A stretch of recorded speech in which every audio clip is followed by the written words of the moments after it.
Years ago, a distinguished American Latinist is said to have quipped in a talk on the new Gallus that the publication of the Papyrus had led him to reconsult the old Gallus.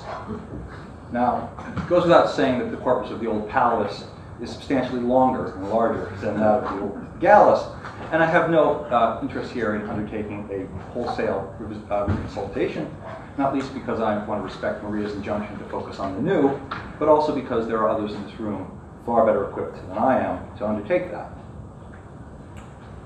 At Spirit, though, my focus today is going to be at once somewhat more general and at the same time narrower than the title of my talk, which I might as well confess with others, is the product of the usual disjunction between the time at which one submits a title and the time at which one does the thinking and writing.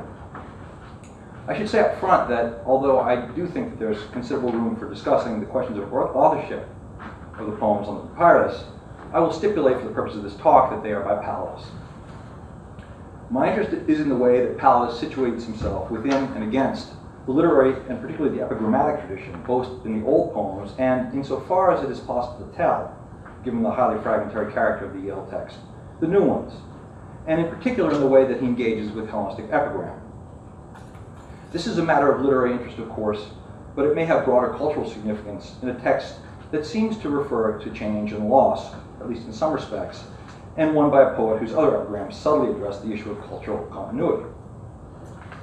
The present paper will have two interconnected parts. In the first, I will offer some general observations about the way that Palladas locates himself in the tradition more broadly, briefly considering one old poem that seems to me to be susceptible to a programmatic reading. Then, in the second, I will turn to the Yale text and offer a few observations about its engagement with the conventions of Hellenistic epigram and other Hellenistic poetry, and especially about its citation of Callimachus, apparently as an authority in an unfortunately very uncertain context.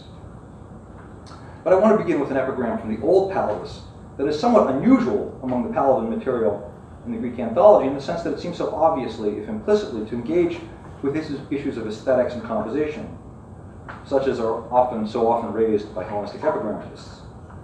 This is a poem preserved in the 9th book of the Palatine anthology, in which the speaker describes a pear deriving from a graft of a domesticated fruit tree onto wild stock. I give the poem, number 1 on your handout, with Patton's translation.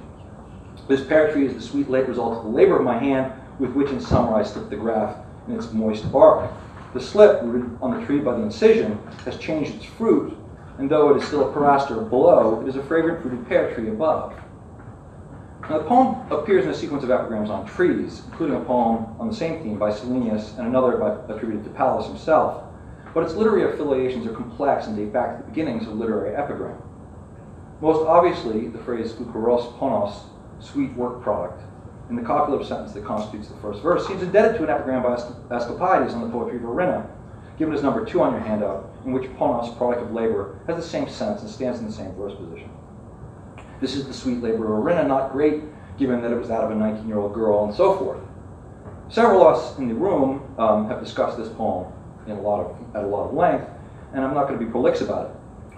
But I should say that it is itself a reworking of epitaphs in which the speaking voice announces that this is the tune of so-and-so, and so substitutes for the inscribed poem another inscribed medium, in this case a book of poetry. At the same time, it sets up an obvious assimilation between the epigram and Erinna's work, so that the programmatically loaded qualities of Erinna's distaff, a work much admired by Hellenistic authors, are implicitly appropriated by the epigram itself. Palladas, for his part, has thus substituted for the metaphorically sweet poetry book, itself a substitution for a funerary monument, an object that is sweet in a more literal sense. But even if we did not have the Asclepiadean model, it seems prima facie reasonable to think that an epigram which talks about the sweet product of a first-person speaker's labor ought to be understood as, at least in some sense, a self-reflexive comment on the poet's own work. We can think, for example, of the common use of care, hand, as a term denoting a plastic artist's work. But of course we do have the poem by Asclepiades, and that seems to strengthen at least the intertextual case that in that poem, as in that poem, the sweet product of labor, ponos, of the speaker, stands as a self-referential image of the poem itself, and grafting as a metaphor for the poet's representation of his engagement with the tradition, as one who conjoins new sweet material with pre-existing stock.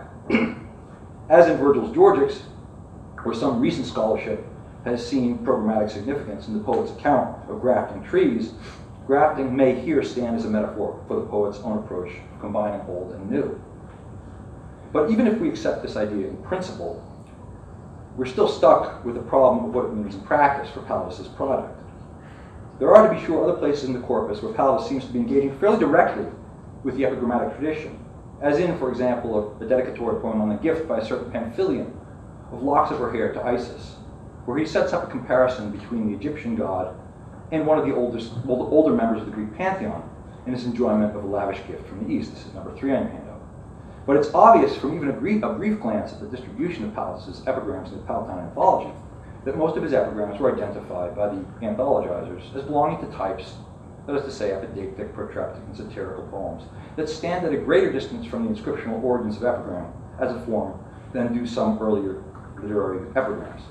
Even when Palladas engages directly with, for example, funerary topics, there is in a majority of cases a satiric approach that makes these poems different in character from inscribed funerary epitaphs for their Hellenistic literary successors. We can think, for example, of an epigram on a certain Psylo, number 4, who contrives to exhaust her resources and end her life simultaneously, so as to leave her heirs nothing, or of poems, funerary epigrams on Gesius. It's nonetheless clear from the old corpus, and to some extent from the new one as well, that Palladas was deeply concerned to locate himself over against earlier authors. As you know, in doing so, he often adopts the persona of an aged, impoverished grammarian seeking the support of employers and patrons. I'm not an expert and have no interest here in weighing in on the relationship of this persona to the status of grammarians under the Roman Empire or to other realities in a concrete, practical sense. But it is also the case that the themes that constitute this persona are, in some sense, conventional tautoi for the poetic voice, especially in Hellenistic poetry. Senescence is perhaps the most obvious. In addition to the famous fragment of Alcman, which the poet expresses his wish to be revivified, and the new Sappho, a passage that has some resonance from the new Palladas, we have, of course, the prologue to Callimachus's Aitia, where the narrator explicitly represents himself as old, as does the Posidippin narrator in that poet's Sphragus. But beyond that, and more germane to today's topic, the Hellenistic reception of lyric poets in epigram often focused on their old age. Thus, for example, a series of mock epitaphs for Anacreon that are attributed falsely to Simonides, and examples in number 5, represent him as aged but nevertheless lively even in death, presumably picking up on aspects of Anacreon's own poetic self-representation, as in the poem on the girl from Lesbos who rejects him for his white hair. Even if these epigrams are counterbalanced by epigrams in the corpus for the prematurely deceased, like the one on Arena and many others, they nevertheless suggest that old age was received as a topos for the self-representation of poets. As for poverty, the posture adopted by Marshall is an obvious parallel, but the delicate financial relationship between the poet and his employer is a feature of poetry from Simonides and Pindar on, and is taken up in an explicit and subtle way in, for example, Theocritus' 16 Diddle. More important for our immediate purposes, however, is Palladas's focus on his work as a grammarian, as in other words, a scholar with a professional interest in words and language, who is simultaneously, of course, composing poetry. We hardly need to linger on that particular tradition, which traces back at least to Philetus and other kritikoi kai poetai who succeeded him, and its programmatic significance. There are indeed numerous other places in the corpus where this persona is to be implicitly read against the literary past, as in a poem in which the speaker claims that women make fun of him for his age, but goes on to say that he doesn't care what color his hair is as he approaches the end of his life, number 6. Such a poem seems to require us to recognize Anacreon and his lesbian girl lurking in the background, but also Mimnermus and his complaints about the loss of venery in old age, as well as the numerous Hellenistic epigrams in which the speaker is discomfited by the object of his attention. Still more, we could see a reference to the poet's own activity in the verb aposkoptusi. But in a number of cases, the engagement with previous poetry is quite explicit, as in the poems in which the narrator cites literary ancestor by name, such as in one poem, number 7, addressed to a golden razor dedicated by Pamphylian. Here the adjective liberocredemnos, applied to personified Charis, is explicitly traced back to Homer, the bright-filleted one, to speak in Homeric terms, Grace made you with her hands.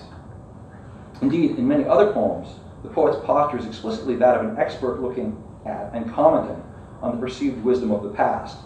We can think of a poem preserved both in the anthology and in the new Papyrus, in which he modifies a paroemiographical dictum about whom a sheep, pig, or snake will or will not bite. But the more striking for our purposes are those in which he uses his position as grammarian to claim expertise on the veracity, falsehood, or import of the literary tradition, especially of Homeric poetry. To cite just one among many examples, the Iliad and the Odyssey, for example, are reduced as grist for the speaker's misogynist mill, the claim being made that both Helen and Penelope were the source of destruction, the latter a pretext for Odysseus. But Homer is hardly the only target. In another, this is 9 your hand up, Pindar's claim that envy is preferable to pity is stripped from its highly contingent original context and exaggerated into the strongman assertion that those who are envied have a bright life.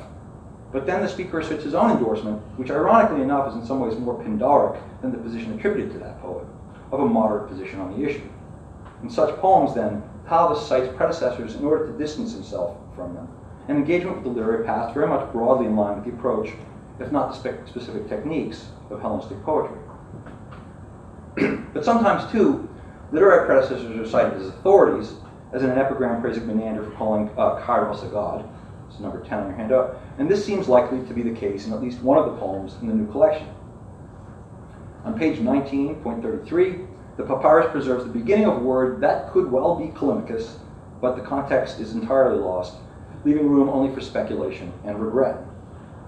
But on page 6, lines 22 and following, there can be no doubt that the poet adduces Callimachus, or very little doubt, I should say. The fragments are exiguous, but tantalizing. The speaker mentions someone who has not received bribes or gifts, names a certain Aristides, claims that something is worthy, and mentions a former life, love of prophet, and a bridegroom. The 8th verse of this poem contains the words "Keno to Kallimakeon," which is a standard way of reducing a verse of an author. There is unfortunately no way to know whether the Kallimakeanism adduced was an epigram, since the neuter noun to be supplied hardly needs to be Epigram. And though it is of course appealing to think of Palladas locating himself specifically within an epigrammatic tradition, the reality of the old Palladas, which cites Menander and Pindar and Homer just as easily as any other, makes this a very uncertain hypothesis. Nor is it possible to be sure whether the Kallimakeanism was cited with approbation or disapproval, though for reasons that will become clear, I think the former far more likely.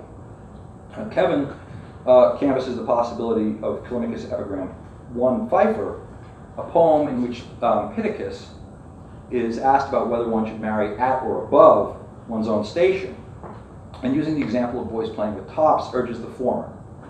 Given the nature of the text, the most we can do is speculate, especially given that the only feature of the surviving fragment that points in the direction of that particular Callimachus epigram is a reference to a bridegroom, apparently as the object of a feminine participle, but again, this is unsure. We can remember the gloss of libero credimus as a Homeric word in the poem I mentioned earlier to see just how loose such connections can be.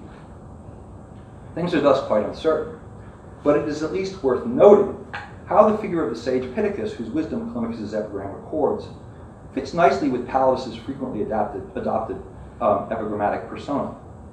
The Callimachean epigram pointedly makes Pittacus an old man, note line 7 of that poem.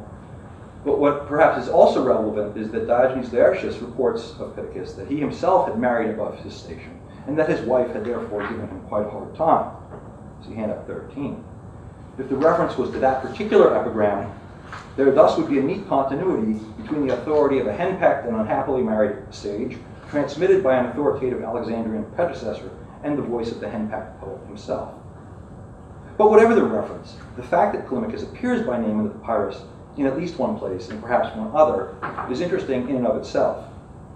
As Kevin has noted, one of the basic features of the poems contained on the papyrus is their topicality, and particularly their focus on Egyptian matters. And one of the themes that appears is the destruction of Alexandria, whether real or metaphorical. Now, Peter Bing has recently argued that Palladas' treatment of the topoi of the phrastic epigram is to be understood in the context of an environment in which the Hellenic tradition is under threat, with all the cautions that we must have in this respect after Allen's paper.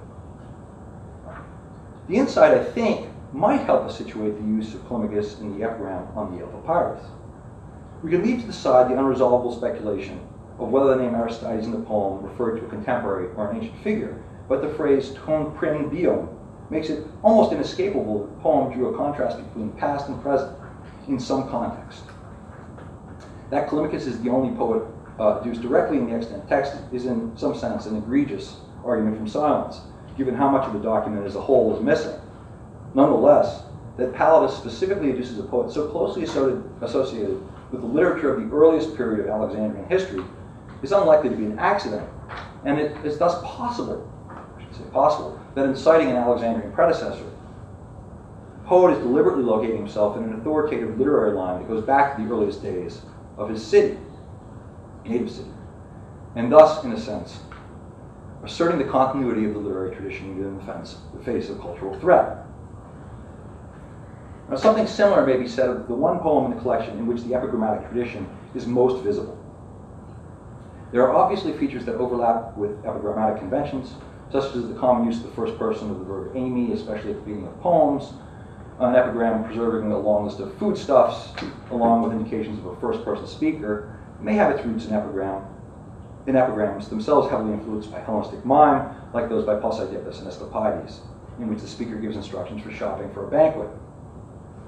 Though it also shares affinities with epigrams by Marshall and other things.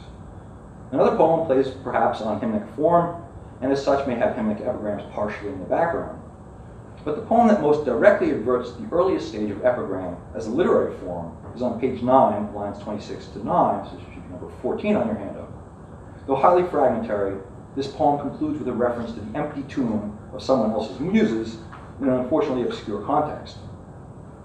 On the basis of the juxtaposition of the epigram in question with the poem on the destruction of Alexandria, the first editor wonders about a reference to the Alexandrian library. It's not really juxtaposed, I should say, but the collocation. Wonders about a reference to the Alexandrian library and its destruction, but elsewhere implies that the phrase might refer metaphorically to Gesius. For my purposes, I want to start by noting that the phrase is, in the most obvious sense, an evocation of one of the central themes of Hellenistic literary epigram, namely the idea that the person whose death the poem records has been lost at sea and remains unburied. Such poems, which undoubtedly occurred occasionally in real life, became, as early as Perses and Asclepiades, at the beginning of the Hellenistic period, a vehicle for experimentation with voice, since the dead person could be represented as simultaneously present and absent from the tomb. Here then, whatever the poem might be and do, we see Palladas evoking the origins of the form in which he is working. Indeed, he does so using the Alexandrian word for tomb par excellence, erion, a noun that, as a Homeric hapax legomenon, was pervasively adopted in Hellenistic literary epigram.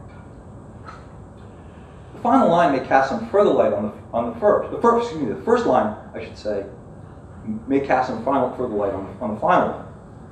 The opening verse contains the third person verb esti, it is, and the phrase epigeis, on land, following an opening sequence whose articulation is unclear. All of this is quite, is uncertain what it contains. All of this is quite uncertain, but what interests me is that the phrase epigeis could easily be a setup for the final line of the poem, since it is a convention of Hellenistic cenotaphs that the body of the defunct is not on land, but lost somewhere at sea. The best parallel for the expression is Callimachus AP 7:272, which I give as 15 on the handout. That poem, whose subtle humor and rich intertextual engagement with Homeric epic lies outside my scope here, opens with the assertion that Naxian Lycus did not perish on land at Epigeis, but in a shipwreck, and concludes with the embedded statement by his empty tomb cautioning against sailing in the winter.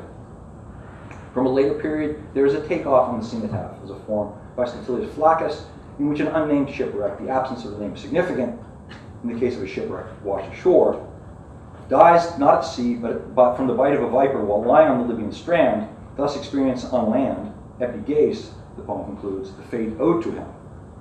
Such passages make the combination of the phrase epigeis and the reference to a presumably metaphorical cenotaph in the last verse at least highly suggestive, and it is possible that it serves as the setup for some Scotic point.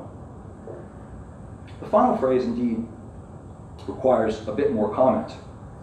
The verse to which it belongs, though laconos, has been plausibly reconstructed by Kevin, but its context and referent are quite uncertain. The traces of the preceding verse, however, yield a problematic text. Now, Kevin has transcribed the opening of that line as uk esta neon temenos tode. Now, there are significant problems of dialect, grammar, and content to which we'll return in a moment, but for now, what I want to call to your attention is the deictic tode, a word whose presence in the text seems beyond question. Such deictics are exceedingly common in Hellenistic literary epigram, as in their inscriptional models, and create the effect of locating the reader/implied viewer in the immediate vicinity of the object they purport to represent. But unless I have missed other examples, this is at least a very rare and perhaps unique instance of Hoda and of Deixis in general in the new papyrus, and that fact adds to what I have already identified as the self-consciously epigrammatic character of the epigram.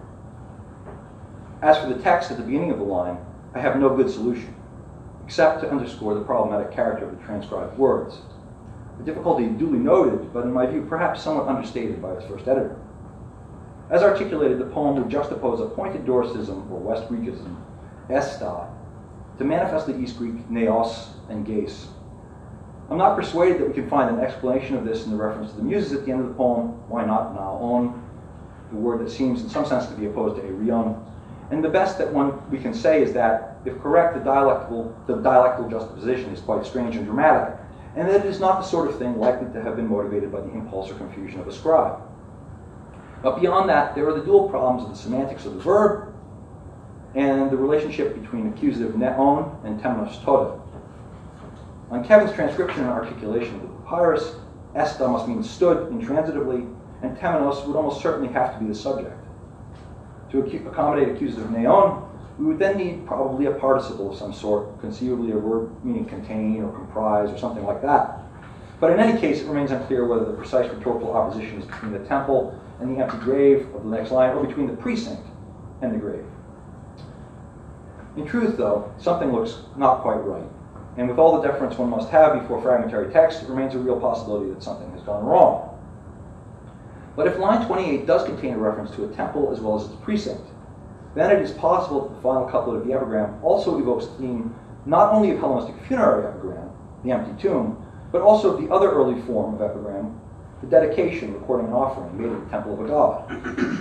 Like so much here, the precise point is unclear, but I must say that it seems more likely, given that patrodzon in the preceding pentameter almost certainly refers to a person, that the reference is to an individual rather than an actual structure, like the museum. In such a case, it is worth signaling the parallel provided by an epigram by the Macedonian epigrammatist Antiphanes, mentioned but not fully discussed by Kevin, in which grammarians are criticized as the running dogs of Polemicus, hoity-toity about Arena, and as root-digging races of another's muse, ridzoruka muses alotrias, i.e. as people with nothing original to contribute on the literary front. If Palladas is in fact referring to such a would-be poet or scholar here, there will be a humorous irony in his evocation of the deep roots of the form in which he is writing, even, or perhaps better especially, in the context of a text that places such obvious emphasis on cultural change. But in the other case, if in fact the reference is to a structure, and if Elotrius suggests foreign instead of, or in addition to, someone else's, then the point is even nicer. At the very moment in which he talks about a threat to the Hellenic literary tradition, the poet adverts most clearly to the origins of the form in which he writes. Thank you.